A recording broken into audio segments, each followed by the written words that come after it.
curve sits in the centre of the cultural quarter, and it's part of a huge regeneration programme which is going on in Leicester. The Leicester City Council decided that they wanted to replace the old Haymarket Theatre with a brand new building, and they wanted to appoint a published architect to work with the Theatre Trust to reimagine what a theatre building for the 21st century should look like in a city, a multicultural city like Leicester. The brief really that we gave them was to look at ways that you could really extend some of the performance platforms that you would have in a theatre. So we looked at ways of extending those performance platforms out into the foyer spaces.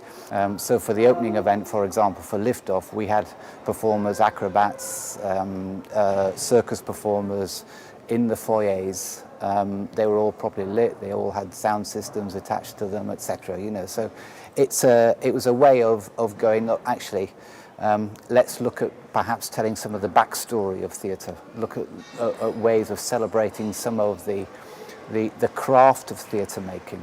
We looked at, you know, when you go around the building, it will appear to be a building that's very different to most theatres. We've very deliberately exposed areas of the building that you wouldn't normally see.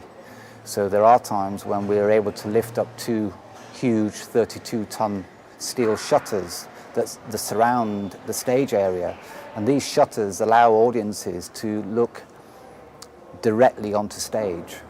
So the whole process of getting a show ready and building a set and doing rehearsals, etc., can actually be done in view of the audiences if we so choose to.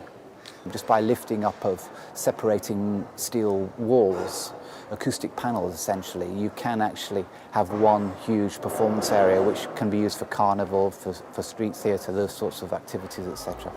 So it really is, it's quite a dynamic and exciting building.